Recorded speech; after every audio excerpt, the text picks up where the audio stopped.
이제 각계 뭐 반응도 있고 뭐 그렇잖아요. 앞서 쭉 들려드렸습니다만 중앙일보 3면은요.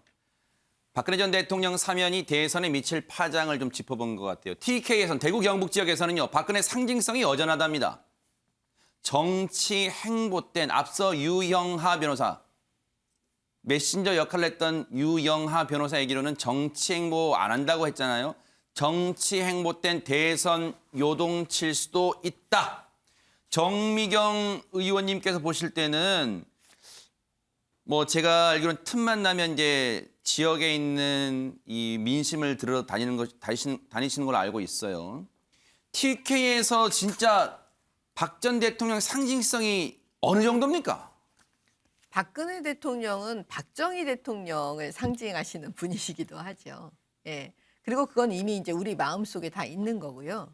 제가 생각할 때는 상징성하고 이번 대선에서 그거는 좀 별개라는 생각이 드는 게 일단 박근혜 대통령의 성정상 제가 아는 정치 행보를 전혀 하시지 않을 겁니다. 예, 저는 그렇게 봐요. 아예 네. 침묵하시거나 뭐 그 큰 틀에서의 정권 교체를 환영한다.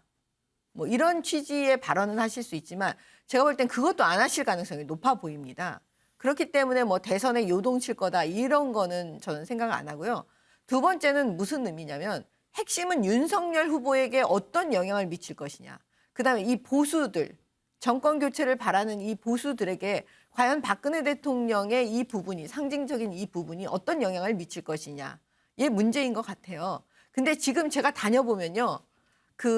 대통령이 누가 되는 것보다 더 중요한 거는 정권을 바꿔야 된다라는 게 굉장히 여론이 높아요. 예. 후보가 마음에 들든 마음에 들지 않든 정권을 바꿔야 된다. 그러니까 정권 교체에 대한 열망이 너무나 높기 때문에 나머지 여러 가지 변수는 다 수면 아래로 잠길 수밖에 없다. 그럼 결국 윤석열 후보는 그 정권 교체의 열망을 본인이 얼마만큼 많이 담아낼 수 있느냐. 그거에 지금 포인트를 잡고 가셔야지 이런 부분에 대해서 너무 이렇게 흔들림이 있거나 이래서는 안 될 거라고 저는 봅니다. 네. 앞서 그래픽 좀 보여주세요. 참 오묘합니다. 지금 국민의힘 주요 인사들이 다 박 전 대통령과 관련이 있어요. 김영주 의원님, 윤석열 후보.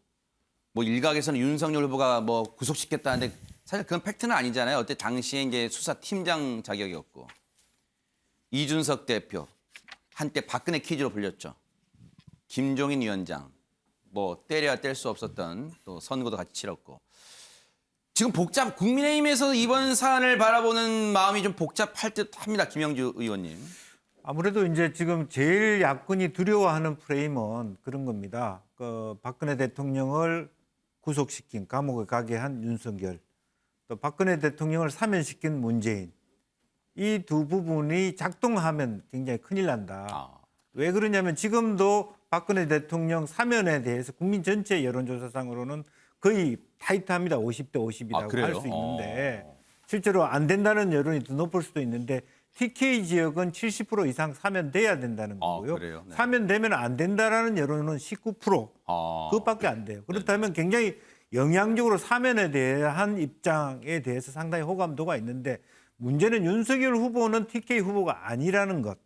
그렇지만 이재명 후보는 TK 후보라는 것. 그러네요. 그런 부분들이 하나 있는 거고 또 하나는 PK 지역만 해도 TK, PK도 지금 보면은 홍준표를 찍은 네. 많은 보수 진영자들이 차라리 이재명 찍겠다 이렇게 생각하는 부분들도 있는 거고요.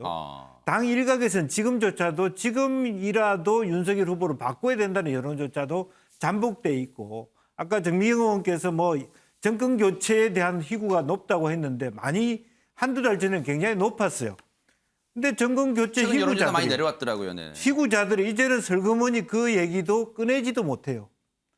과연 지금 야권이 정권 교체를 할 의욕이라도 있느냐, 능력이라도 있느냐 정도까지를 네. 그렇게 생각하거든요. 그래서 지금으로서는 아마 이 박근혜 대통령의 활동 저도 안 할 거라고 봅니다. 그렇지만 실제로 그럼에도 불구하고 이 사안 자체가 많은 사람에게 주는 말하자면 정치적 견해의 부딪힘, 보수의 단합에 있어서 상당히 걸림돌이 잠복돼 있고 그 걸림돌을 하나로 용광로처럼 태워야 되는데 오히려 더 자기네들끼리 더 벌어지고 있는 사안이라는 게 안타까운 것이죠. 네. 뭐 방금 뭐 갤럽 조사도 있었습니다만 이제 조사마다 다릅니다만 이 아마 김영주 의원님 이제 언급하신 그 부분은 그런 걸 거예요. 한 3주 전만 해도 여론조사를 해보면 정권 교체 이 열망 지지율이 여론조사가 한 70, 높은 건 70까지 나왔던 거 있는데 지금 상당히 그 전보다 내려왔다 이제 그 점을 언급하신 것 같아요. 정미경 의원님 보충 발언 1분 드릴게요. 1분만. 네. 그게 그 사실은 인정하면요. 지금 현재 그 야당의 선대위 내부에서 이준석 대표와 윤석열 후보 측과의 이 갈등 문제가 이제 벌어지면서 너무나 실망하셔서 지금 그 율이 떨어진 거예요. 정권 교체에 대한 그 부분까지 떨어진 건데 이게 다시 이제 또 회복되면 다시 저는 그게 올라간다 이렇게 봅니다. 아, 지금은 일시적이다. 네. 당내 어떤 선대위 네. 상황 때문에 그런 거고 회복될 수 있다. 네. 그렇게 보신 거고요. 다음 기사 좀 보겠습니다. 다음 기사는 이 내용을 다루고 있어요. 자, 보겠습니다. 조선일보 일면은 내 편 구하기에 박근혜 끼워 넣었다. 내 편 누굽니까? 아무래도 한명숙 전 총리, 그다음에 이석기 전 통합진보당 의원을 얘기하는 게 아닌가. 이석기 전 의원은 이제 가석방 대전교도소에서 어제 이제 가석방 돼서 나왔습니다. 유영하 교수님, 이건 예. 보니까 앞서 누차 우리가 이 얘기를 해왔던 박 전 대통령 사면으로 인한 뭐 야권 분열 뭐 그런 계산도 있고 여기에는 조선일보는 그렇게 보는 것 같아요. 내 편 구하기 여기에 좀 방점을 두는 것 같습니다. 어떻습니까, 네네. 한명숙 전 총리는 형을 다 살았고요 이미. 형을 만기 출소했죠, 네, 네네. 만기 출소해서 나왔고. 이번에 복권된 거거든요. 네, 그런 나이도 연세도 굉장히 된 거로 제가 알고 있습니다. 지금 한명숙 전 총리가 정치 활동을 한다는 것은 아무래도 물론 본인의 의지에 달려 있겠지만 네네. 환경은 결코 녹록치 않다. 그래서 좀 저는 조금 다른 생각을 좀 가지면서 얘기를 한 것 같고요. 조선일보에서.